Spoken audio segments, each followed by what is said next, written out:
మీ మోకాల నొప్పులకు ఎటువంటి సర్జరీ లేకుండా ఎపియాన్ పెయిన్ క్లినిక్ అందిస్తున్న అత్యాధునిక చికిత్స. నమస్తే, వెల్కమ్ టు అవర్ ఛానల్. చాలా మంది బరువుతో బాధపడుతూ ఉంటారు. బరువు అలాగే మోకాల నొప్పుల సమస్య, మేము ఎక్కడ వాకింగ్ చేయలేము, బ్రిస్క్ వాక్ చేయలేము అన్న వాళ్ళకి ఇంట్లోనే ఉండి ఒక సింపుల్ యోగా టెక్నిక్స్ ఉన్నాయని చెప్తున్నారు. తనతో పాటు ఉన్న ప్రముఖ yoga trainer and nutritionist doctor Om Prakash గారు. సో ఓం ప్రకాష్ గారితో మాట్లాడి అసలు ఆ సింపుల్ యోగా టెక్నిక్స్ అంటే తెలుసుకుందామా? నమస్తే సార్. నమస్తే అండి. ఎలా ఉన్నారు? సూపర్ అండి, మీరు ఎలా ఉన్నారు? నేను చాలా బాగున్నాను sir. Very nice to see you. Sir, general గా యోగాలో సూక్ష్మ వ్యాయామాలు అంటే ఏంటి సార్? అంటే సింపుల్గా చేసే టెక్నిక్స్ ఏవైతే ఉన్నాయో వాటిని సూక్ష్మ వ్యాయామాలు అంటాం. సో మీరు ఇందాక అన్నారు కదా, నడవలేని వాళ్ళు మోకాలు నొప్పులు. బట్ యాక్చువల్గా ఏంటంటే మన బాడీలో రిక్వైర్డ్ కంటే బిఎంఐ ఎక్కువ ఉన్నప్పుడు అసలు ఎవరు కూడా వాకింగ్ చేయకూడదు. సింపుల్ లాజిక్ అండి. మీ దగ్గర బ్యాగ్ ఉంది, దాంట్లో 2 పేర్ ఆఫ్ డ్రెస్సెస్ పడతాయి. మీరు 4 పేర్స్ పెట్టారనుకోండి, బ్యాగ్ చినిగిపోతుంది. సో సేమ్ అలాగే బాడీకి ఒక రిక్వైర్డ్ వెయిట్ అనేది ఉండాలి. ఆ వెయిట్ని మించినట్లయితే ఆ ఎక్కువ బరువుని మోకాళ్ళు అసలు బేర్ చేయలేవన్నమాట.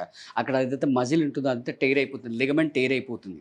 సో అలా ఉన్నవాళ్ళు ఆ మోకాళ్ళ మీద ఎఫెక్ట్ పడకుండా, అంటే వాకింగ్ చేస్తే ఆబ్వియస్గా మళ్ళీ మోకాళ్ళ మీద ఎఫెక్ట్ పడుతుంది, మోకాళ్ళు డ్యామేజ్ అవుతాయి. సో అది డ్యామేజ్ అవ్వకుండా వాళ్ళు కేవలం ఈవెన్ ఇంకా లిటరల్గా చెప్పాలంటే బెడ్ మీద పడుకొని చేయొచ్చు. ఓకే. ఈవెన్ మనం ఇప్పుడు కింద మ్యాట్ వేసుకున్నాం అంటే కొంతమంది ఇలా కింద కూడా కూర్చొని వాళ్ళు ఉంటారు, రైట్? సో వాళ్ళు ఈవెన్ బెడ్ మీద పడుకొని కూడా చేయొచ్చు అనమాట. ఈ సింపుల్ మనం ఇప్పుడు చూపించే ఏవైతే మూమెంట్స్ ఉన్నాయో 6 మూమెంట్స్ కనుక చేసినట్లయితే ఇవన్నీ కూడా పొట్ట మీద ఎఫెక్ట్ చూపిస్తాయి. ఎంటీ స్టమక్లో రోజు మార్నింగ్ ఈవినింగ్ కనుక చేసినట్లయితే 30 డేస్లో ఖచ్చితంగా వాళ్ళకి మా రిమార్కబుల్ రిజల్ట్ అనేది ఉంటుంది. ఒక 4-5 కేజెస్ వెయిట్ అనేది ఖచ్చితంగా తగ్గుతారు. సో దాంతో పాటు మీరు మన కామెంట్ లో నోటీస్ చేశారా, మన వ్యూవర్స్ మనకు అడిగారు లాస్ట్ టైం మన కామెంట్స్ లో ఒక వ్యూవర్ అడిగారు ఏంటంటే మీతో పాటు దగ్గరగా ఉండి మీ సమక్షంలో యోగా నేర్చుకోవాలి, యోగా ద్వారా మన న్యూట్రిషన్ కూడా తెలుసుకోవాలి అనుకుంటున్నారు కదా. సో అదేమన్నా అవకాశం ఉంటుందా సార్? ఎగ్జాక్ట్లీ. వాళ్ళ కోరిక మేరకు మనం ఏం చేస్తున్నామంటే ఈ మంత్ అంటే మే నెలలో 24, 25, 26 3 డేస్ ఇక్కడ రామోజీ ఫిలిం సిటీ దగ్గర ఉన్న మౌంట్ శంబాలా ఆశ్రమంలో ఇన్ హౌస్ క్యాంప్ కండక్ట్ చేస్తున్నాం. దీంట్లో మనం వాళ్ళకి ఈ ఆసనాస్తో పాటు ఎక్సర్సైజ్తో పాటు థెరపీస్ కూడా చేస్తాం. ఎస్పెషల్లీ ఓవర్ వెయిట్ ఉన్న వాళ్ళు, కాన్స్టిపేషన్ సమస్య ఉన్న వాళ్ళు, నీ పెయిన్ ఉన్న వాళ్ళు, ఎరెక్టైల్ డిస్ఫంక్షన్ ఉన్న వాళ్ళు, ఇదన్నిటి కూడా వాళ్ళ రిక్వైర్మెంట్ని బట్టి వాళ్ళకి సపరేట్ థెరపీస్ అనేవి చేయించడం జరుగుతుంది. అన్నిటికంటే చాలా ఇంపార్టెంట్ ఏంటంటే అది ఒక ప్రకృతి ఒడిలో ఉన్న ఆశ్రమం అనమాట. సో ఎవరైతే అవకాశం ఉన్న వాళ్ళు వ్యూవర్స్ అందరూ కూడా ఈ సదావకాశాన్ని వినియోగించుకోవాలని నేను వాళ్ళకి రిక్వెస్ట్ చేసి చెప్తున్నానండి. Very nice. సో ఈ ఆసనాస్ ఒకవేళ అవకాశం ఉంటే మీరు ఫ్లోర్ మీద పడుకోగలిగితే ఫ్లోర్ మీద పడుకోండి. ఒకవేళ మీకు ఫ్లోర్ మీద పడుకోవడం, కింద కూర్చోవడం, లేవడం ఇబ్బంది కనుక ఉంటే మీరు మామూలుగా హ్యాపీగా బెడ్ మీద కూడా చేసేసుకోవచ్చు, లేదా ఏదన్నా వుడెన్ బల్ల ఉంటే దానిపైన కూడా చేసుకోవచ్చు. సో ఫస్ట్ ఏంటంటే మీ కుడి కాలుని లేపి దాన్ని ఎడమ ఫస్ట్ అండ్ సెకండ్ టో మధ్యలో పెట్టేసేయండి. పెట్టిన తర్వాత ఈ 2 కాళ్ళని కలిపి ఒక 1 feet వరకు హైట్లో లేపి ఇక్కడ మూమెంట్ చేయండి, రైట్? సో ఈ యాంగిల్, ఈ మూమెంట్ అనేది ప్రతి పర్సన్ టు పర్సన్ వేరీ అవుతుంది. మీకు ఎక్కడైతే పొట్ట మీద ఎఫెక్ట్ పడుతుందో ఆ పర్టికులర్ యాంగిల్ చూసుకుని అక్కడ మూమెంట్ చేయండి. బట్ ఇక్కడ కింద ఉన్న ఎడమకాలు మాత్రం ఫ్లోర్ మీద తగలకూడదు, ఓకే? ఇక్కడ అన్నిటికంటే ఇంపార్టెంట్ అంటే ఇలా మోకాలు బెండ్ చేయకూడదు. మోకాలు బెండ్ చేస్తే మీ పొట్ట మీద ఇంపాక్ట్ పడదు. మోకాలు స్ట్రైట్గా పెట్టుకోండి. సో ఫస్ట్ వేరియేషన్ ఇది వస్తుందన్నమాట. సో స్టార్టింగ్లో ఒక 5 లేదా 10 అంటే మీ అవకాశాన్ని బట్టి, మీ బాడీ ఫ్లెక్సిబిలిటీని బట్టి చేసుకోవచ్చు. నెక్స్ట్ దీంట్లో సెకండ్ వేరియేషన్, ఇక్కడే క్లాక్ వైజ్ రొటేట్ చేయాలి. ఒక పెద్ద సర్కిల్ రొటేట్ చేయండి. ఇది ఎంత పెద్దగా చేస్తే అంత మీ హిప్ జాయింట్ పైన, పొట్ట పైన ఎఫెక్ట్ చూపిస్తుంది. సో ఫస్ట్ వీక్ మీరు 5తో స్టార్ట్ చేయండి, ఇలా 5 క్లాక్ వైజ్ రొటేషన్స్. తర్వాత నెక్స్ట్ ఇక్కడే మళ్ళీ యాంటీ క్లాక్ వైజ్ రొటేట్ చేయండి. సో ఇప్పుడు నేను నా కుడి కాలుని ఎడమ కాలు పైన పెట్టి 3 వేరియేషన్స్ చూపించాను. మళ్ళీ ఒకసారి రిపీట్ చేస్తున్నాను చూడండి.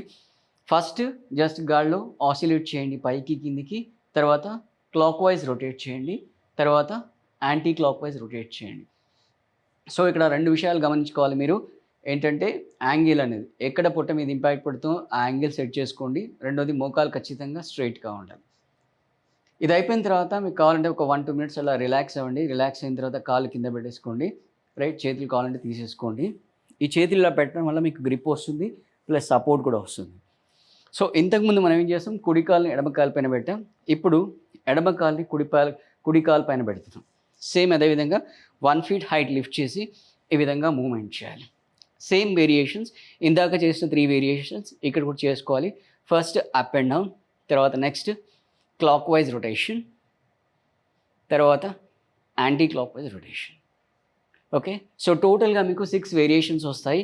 అంటే ఎడమకాలు కింద పెట్టి కుడికాలు పైన పెట్టినప్పుడు 3 వేరియేషన్స్, అదేవిధంగా కుడికాలు కింద పెట్టి ఎడమకాలు పైన పెట్టినప్పుడు 3 వేరియేషన్స్ వస్తాయి. సో 3 + 3 6 వేరియేషన్స్ అవుతాయి.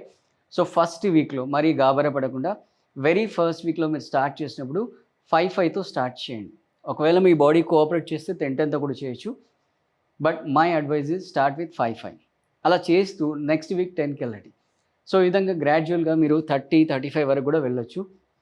ఇలా కంటిన్యూ చేసినట్టయితే ఖచ్చితంగా మీకు 1 మంత్లో ఈజీగా మీ వెయిట్ లాస్, తర్వాత మీ పొట్ట తగ్గడం అనేది జరుగుతుంటుంది. ఓకే, సో దాంతో పాటుగా ఇందాక చెప్పినట్టుగా ఈ మంత్ అంటే మే నెలలో 24, 25, 26 అంటే మంత్లో last weekend Friday, Saturday, Sunday 3 days ఏదైతే మన వ్యూవర్స్ మనకి రిక్వెస్ట్ చేశారో వాళ్ళ రిక్వెస్ట్ని దృష్టిలో పెట్టుకొని మనం ఇన్ హౌస్ క్యాంప్ కండక్ట్ చేస్తున్నాం. అంటే వాళ్ళు రిక్వెస్ట్ చేశారు, ప్రతిసారి అంతా ఆన్లైన్ అయిపోతుంది లైఫ్ అని రిక్వెస్ట్ చేశారు కాబట్టి ఈ ఆఫ్లైన్ ఈవెంట్ కండక్ట్ చేస్తున్నాం. దీంట్లో కౌ హగ్గింగ్ ఉంటుంది, మడ్ బాత్ ఉంటుంది, అలాగే అన్ని థెరపీస్ ఉంటాయి. ఎరెక్టైల్ డిస్ఫంక్షన్ కానీ, లేదా ఇన్సోమ్నియా కానీ, లేదా ఓవర్ వెయిట్, లేదా కాన్స్టిపేషన్, ఏ సమస్య ఉన్నా కూడా మీరు మమ్మల్ని కాంటాక్ట్ చేయొచ్చు. మీ సమస్యల్ని దృష్టిలో పెట్టుకొని మేము మీకు డిఫరెంట్ థెరపీస్ అనేది ఇవ్వడం జరుగుతుంది. సో ఇది ఏదైతే మీకు చూపించామో ఈ వార్మప్, సింపుల్ వార్మప్, మీరు ఎంత సిచ్యువేషన్లో ఉన్నా చెప్పాను కదా, కుదిరితే ఫ్లోర్ మీద చేయండి. ఒకవేళ కుదిరిన పక్షంలో మీరు బెడ్ మీద చేసినా పర్లేదు, నిబద్ధతగా చేయండి. 5-5తో స్టార్ట్ చేయండి, వీక్ బై వీక్ 5-5 పెంచండి. అలా మీరు 30, 35, 50 వరకు కూడా వెళ్ళొచ్చు. 50 రీచ్ అయితే మాత్రం మీకు ఖచ్చితంగా రిమార్కబుల్ రిజల్ట్ అనేది ఉంటుంది. సో 50 చేస్తే మీకు 150 + 150 300 అవుతాయి. అంటే ప్రతి దాంట్లో 3 వేరియేషన్స్ ఉన్నాయి. అంటే రైట్ లెగ్ పైన పెట్టినప్పుడు 3 వేరియేషన్స్ వస్తాయి, లెఫ్ట్ లెగ్ పైన పెట్టినప్పుడు 3 వేరియేషన్స్ వస్తాయి. మీరు నిజంగా 300 డైలీ మార్నింగ్ అండ్ ఈవినింగ్ చేస్తే దీనికి దాదాపు మీకు ఒక ½ అవర్ టైం పడుతుంది. బట్ ఎటువంటి శ్రమ అనేది అక్కర్లేదు. బట్ 2 విషయాలు గుర్తుపెట్టుకోండి, మీరు చేసేటప్పుడు కాళ్ళ యొక్క మోకాళ్ళు అనేవి స్ట్రైట్గా ఉండాలి, ఎటువంటి బెండ్ చేయకూడదు. ప్లస్ యాంగిల్ చెక్ చేసుకోండి. మూమెంట్ చేసేటప్పుడు పాదాలు ఒకసారి పైకి లిఫ్ట్ చేసిన తర్వాత మళ్ళీ కింద గాలికి నేలకు తగలకూడదు, గాల్లోనే మూమెంట్ చేస్తుండాలి. రైట్, సో చూసారు కదా వ్యూయర్స్, ఎంత సింపుల్ ఆసనాసో. మనం కింద కూర్చొని అవసరం లేదు, మన కంఫర్ట్గా సోఫాలో కావచ్చు, లేకపోతే మన బెడ్ మీద కూడా కూర్చొని చేయగలిగే ఆసనాలు చూపించారు కదా. అలాగే గుర్తుపెట్టుకోండి, ముఖ్య గమనిక, మన ప్రకృతి ఒడిలో దగ్గరగా ఉండేలాగా మౌంట్ శంబాలా ఆశ్రమంలో ఈ 25th, 26th, 27th రోజు మనకి యోగా ఆసనాస్ కావచ్చు, అలాగే కౌ హగ్గింగ్, ఇలాంటివి ఎన్నో థెరపీస్ అక్కడ రిట్రీట్ అనేది జరుగుతుందండి. మీరు కూడా ఈ రిట్రీట్లో పాల్గొవాలనుకుంటే కింద స్క్రోల్ అవుతున్న కాంటాక్ట్ డీటెయిల్స్కి అప్రోచ్ అవ్వచ్చు. అలాగే ఓం ప్రకాష్ సార్ నెంబర్ కూడా మేము స్క్రీన్ మీద డిస్ప్లే చేస్తాము, కాంటాక్ట్ అవ్వండి. సో మరొక ఎపిసోడ్తో మళ్ళీ కలుద్దాం. నమస్తే. Thank you so much sir, మంచి ఆసనాలు చూపించినందుకు థ్యాంక్ యూ అండి.